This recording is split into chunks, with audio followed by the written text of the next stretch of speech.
Hello friends. अभी हम लोग सिग्नल सिस्टम का चैप्टर 1 कर रहे हैं।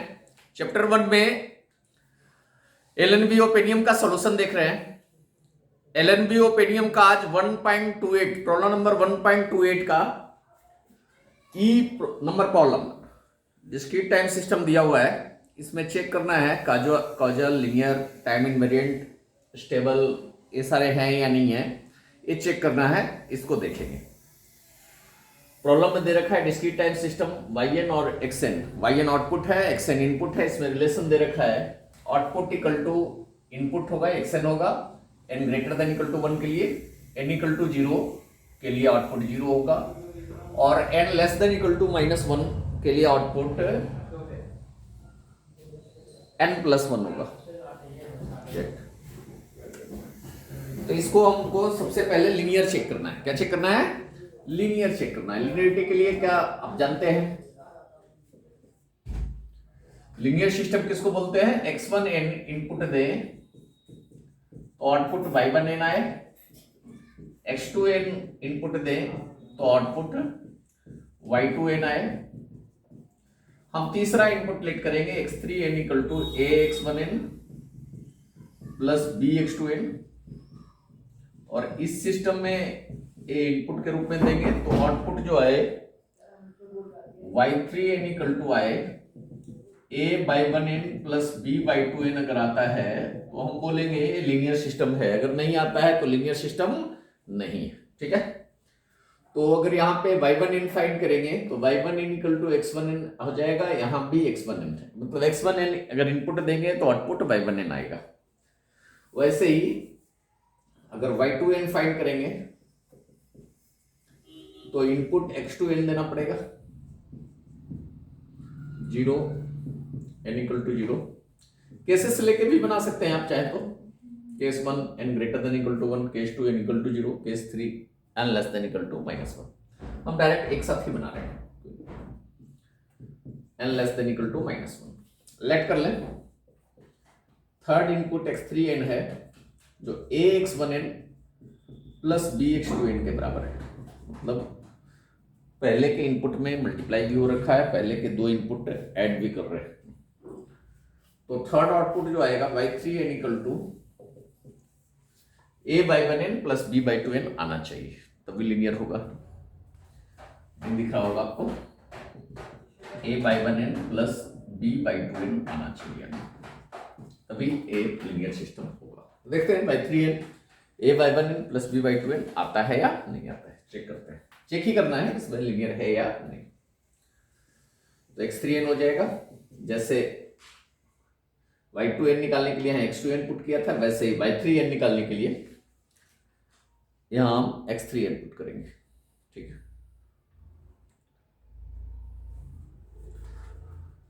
n greater than equal to 1 के लिए, 0 n इक्वल टू 0 के लिए, x3n प्लस 1 हो जाएगा n less than equal to -1 के लिए। ठीक है, x3n की वैल्यू पुट कर देंगे ax1n प्लस bx2n। तो ये बन जाएगा हमारा ax1n plus bx2n n greater than equal to 1 के लिए, 0 n इक्वल टू 0 के लिए, x3n प्लस 1 हो जाएगा ax1n plus 1 plus bx2n plus 1 n less than equal to -1 के लिए। अब सेम कंडीशन के लिए हम इसको सेपरेट भी कर सकते हैं, अलग अलग भी कर सकते हैं। x1n वाला टर्म अलग कर दें और x2n वाला टर्म अलग कर दें, तो ये क्या बन जाएगा?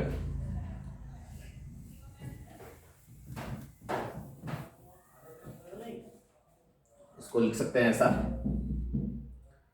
a बार ले लें, x1n n greater than equal to 1 के लिए, 0 n इक्वल टू 0 के लिए, x1n plus 1 n less than equal to -1 के लिए, प्लस b अलग हो जाएगा, b x2n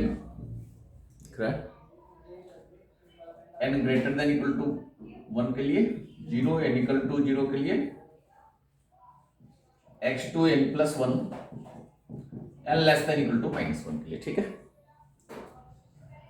और ये पूरा को देखें तो ये पूरा बाई 1n के बराबर है और ये टर्म आपका बाई 2n के बराबर है, तो इसको लिख सकते हैं a by 1n plus b by 2n। Hence linear system, कैसा सिस्टम है? लीनियर सिस्टम है, लीनियर सिस्टम है, ठीक है। तो आपने चेक कर लिया इस सिस्टम को कि ये लीनियर सिस्टम है। टाइम इनवेरिएंट के लिए मैं चेक कर रहा हूं ये टाइम इनवेरिएंट सिस्टम है या नहीं, नोट डाउन कर लीजिए जल्दी से। टाइम इनवेरिएंट स्क्रीनशॉट लेके फिर नोट डाउन कर सकते हैं या पॉज करके नोट डाउन कर सकते हैं। टाइम इनवेरिएंट सिस्टम के लिए x1n में हम n0 की शिफ्टिंग कर देंगे। आगे करिए, x1n में n0 की शिफ्टिंग कर देंगे तो देखेंगे कि बाई 1n में n0 की शिफ्टिंग को क्या आना चाहिए, तो टाइम इनवेरिएंट होगा, अदरवाइज नहीं होगा। मतलब लेट कर लेंगे, सेकेंड इनपुट जो है फर्स्ट इनपुट में n0 की शिफ्टिंग है,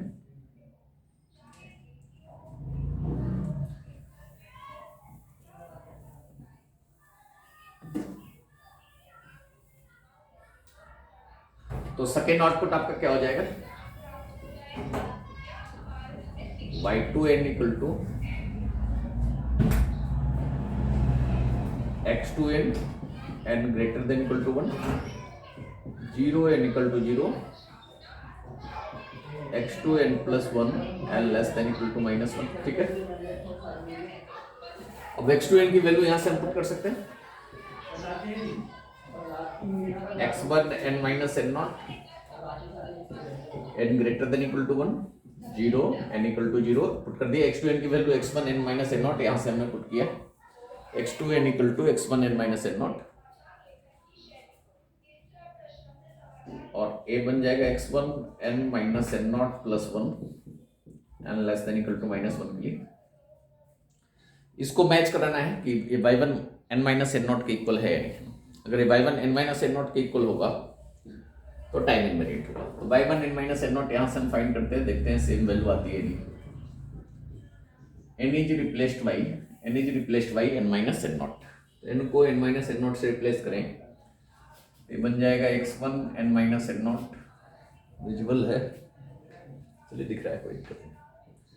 n minus n0 greater than equal to 1, 0, जहां जहां n है वहां पे n माइनस n0 पुट करेंगे हर जगह पे, क्योंकि लेफ्ट साइड के फंक्शन में बाई 1 n की जगह पर n माइनस n0 पुट कर रहे हैं, ठीक है। हो जाएगा x1 n minus n0 plus 1 n minus n0 less than equal to -1। Match कराइए, बाई 1 n माइनस n0 इसके बराबर आ रहा है यानी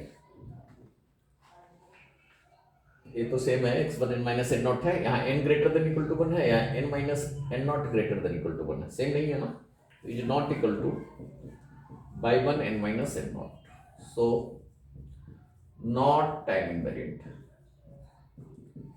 ये टाइम इनवेरिएंट नहीं है, ये टाइम इनवेरिएंट नहीं है। दैट इज आप लिख सकते हैं ये कैसा है? टाइम वेरिएंट सिस्टम है। टाइम इनवेरिएंट नहीं है तो हम इसको बोल सकते हैं टाइम के हिसाब से वेरी करने वाला सिस्टम है। किस टाइम आप इनपुट दे रहे हैं आउटपुट पे मैटर करेगा, अलग अलग समय पे सेम इनपुट देने पे डिफरेंट आउटपुट आ सकता है, ठीक है। अब हम मेमोरी लेस इसको चेक करेंगे, मेमोरी लेस चेक करते हैं इसका मेमोरी लेस सिस्टम है या नहीं। मेमोरी लेस चेक करते हैं। मेमोरी लेस का मतलब होता है output depends only on present value of input,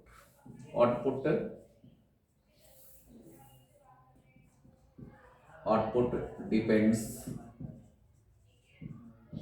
only on present value of input, input के प्रेजेंट वैल्यू पे सिर्फ डिपेंड करेगा। देख लेते हैं, अगर y1 100 पुट करें तो क्या आएगा, x1 100 greater than equal to 1 है ना, तो ऊपर वाले में इसे पुट होगा, नीचे वाले में नहीं पुट होगा। n ग्रेटर देन 1 है ना, तो x1 100 आ गया। यहां तो लग रहा है कि मेमोरी लेस है, लेकिन y1 अगर -100 पुट करें तो क्या आएगा, x1 -100 + 1, x1 -99 आएगा। मतलब -100 n = -100 पे आउटपुट दे रहे हैं, तो n = -99 पे इनपुट का यूज कर रहा है। अगर n = -100 प्रेजेंट है तो -100 से एक बड़ा -99 होता है, तो ये फ्यूचर हो जाएगा ना। तो ये फ्यूचर पे डिपेंड कर रहा है, तो हम ये बोलेंगे not memoryless system, not memoryless system है, मेमोरीलेस सिस्टम नहीं है। नॉट मेमोरीलेस सिस्टम है, इसका मतलब सिस्टम विथ मेमोरी है। इस सिस्टम में क्या है, मेमोरी है, ठीक है। इस सिस्टम में आपका मेमोरी, और चूंकि ये फ्यूचर वैल्यू पे डिपेंड कर रहा है तो हम कॉजलिटी भी चेक कर सकते हैं। कॉजल किसको बोलते हैं, जो फ्यूचर वैल्यू पे डिपेंड ना करे, प्रेजेंट पे कर जाए, पास्ट पे कर जाए, पर फ्यूचर पे डिपेंड ना करे, वैसे सिस्टम को हम कॉजल सिस्टम बोलते हैं। तो ये आपका आउटपुट है जो इनपुट के फ्यूचर वैल्यू पे डिपेंड कर रहा है, इसलिए कॉजल सिस्टम नहीं है, not a causal system, non causal system ऐसा बोल सकते हैं, नॉन कॉजल सिस्टम, ठीक है। तो ऐसा हम बोल सकते हैं। स्टेबिलिटी इसका चेक कर लेते हैं। स्टेबिलिटी के लिए होना चाहिए बॉन्डेड इनपुट बॉन्डेड आउटपुट। हम इनपुट बॉन्डेड देंगे तो आउटपुट बॉन्डेड अगर आ जाए तो स्टेबल सिस्टम होगा।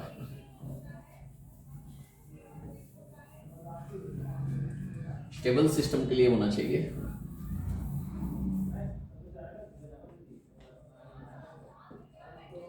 स्टेबल सिस्टम के लिए होना चाहिए बॉन्डेड इनपुट दें तो बॉन्डेड आउटपुट आए। अभी तो ना बेसिक में यही तरीका है स्टेबल चेक करने का। आगे Fourier series, Fourier transform, Laplace transform, ये सब चेक करेंगे, ये सब पढ़ेंगे तो और भी तरीके आएंगे स्टेबिलिटी वगैरह चेक करने के। Bonded input bonded output, chapter 2 के वीडियोज हमने पहले ही बना रखे हैं। आप जो चैप्टर 2 पे आ गए हैं सिग्नल सिस्टम में, ओपिनियन में, तो आप पहले ही देखिएगा एलटीआई सिस्टम का हमने एक पूरा प्लेलिस्ट बना रखा है। उसमें एलटीआई सिस्टम के ओपिनियन के सारे प्रॉब्लम के सॉल्यूशन है। कुछ एडवांस में अगर एक दो लास्ट के मिस कर गए हैं और आपको उसकी रिक्वायरमेंट है तो आप कमेंट में डालिएगा, तो उसके भी वीडियो में बना दूंगा। और कोई और भी ऐसा कोई प्रॉब्लम आता है सिग्नल सिस्टम में जो चैप्टर हमने कवर कर लिया है, फ्यूचर वाले चैप्टर की बात नहीं कर रहा हूँ, फ्यूचर वाला चैप्टर जब थ्योरी वगैरह करवाऊंगा उसके बाद उसकी वीडियो बनाऊंगा। चैप्टर 1 और चैप्टर 2 हो गया है, इसके कोई भी डाउट्स, कोई भी प्रॉब्लम आपको आता है आप कमेंट बॉक्स में डालिए, क्वेश्चन डालिए, उसका सॉल्यूशन मैं करके वीडियो बना के अपलोड कर दूंगा। बॉन्डेड इनपुट बॉन्डेड आउटपुट, तो लेट कर लेते हैं। अब इसमें अलग अलग केसेस के लिए चेक करना पड़ेगा ना। For n greater than equal to 1 के लिए yn आपका इक्वल टू xn है, तो इफ xn को बॉन्डेड ले लें, mod of xn less than v ले लें, देन क्या होगा, yn इक्वल टू xn है तो mod of yn v less than v हो जाएगा, ये बॉन्डेड आ गया। For n equal to 0 yn equal to 0 है, आउटपुट ही 0 है तो बॉन्डेड है ही है, इन्फिनिटी तो कभी हो ही नहीं सकता है आउटपुट, है ना, तो इसमें तो चेक करने की जरूरत नहीं। For n less than equal to -1 let कर लेते हैं, if xn less than equal to b, then अगर शिफ्टिंग कर दें xn प्लस 1 कर दें तो b तो b से ही छोटा होगा, वो भी b से ही छोटा होगा, और xn प्लस 1 की वैल्यू आप पुट कर सकते हैं yn में, तो ये भी बॉन्डेड आ गया। तीनों केस में आपका बॉन्डेड आ गया, आउटपुट बॉन्डेड आ गया, इनपुट आपने बॉन्डेड दिया, मतलब कोई कांस्टेंट वैल्यू से छोटी वैल्यू आ गई, है ना। तो ए सिस्टम आपका स्टेबल सिस्टम भी है। इस तरह से देख लिया कि आपने लीनियर कॉजलिटी, और अगर कोई सिस्टम लीनियर है तो होमोजेनियस भी होगा, एडिटिव भी होगा। हमने आप पहले थ्योरी बता रखी है लीनियर होने के लिए होमोजीनियस भी होना चाहिए। होमोजीनियस मतलब इनपुट में कुछ से मल्टीप्लाई करें तो आउटपुट भी मल्टीप्लाई हो क्या है। एडिटिव मतलब दो इनपुट को ऐड कर दें तो करस्पॉन्डिंग आउटपुट ऐड हो क्या है, तो वो दोनों होगा, उसको मिला के ही लीनियर बनता है। तो देख लिया इसका सोल्यूशन। अगले नेक्स्ट प्रॉब्लम का सोल्यूशन अगले वीडियो में देखेंगे। नेक्स्ट वीडियो भी जल्दी अपलोड करूँगा। थोड़ा माफ़ी चाहूँगा, वीडियो बनाने का समय बसंत पंचमी वगैरह का प्रोग्राम वगैरह सारी चीज़ें चल रही थी, समय कम मिल पा रहा है। आगे भी शादी विवाह के सीजन आ रहे हैं, तो ज़्यादा वीडियो तो अभी अपलोड नहीं कर पाऊँगा, धीमे धीमे ही चलेगा। जब समय होगा तो खूब वीडियो अपलोड करेंगे। धन्यवाद।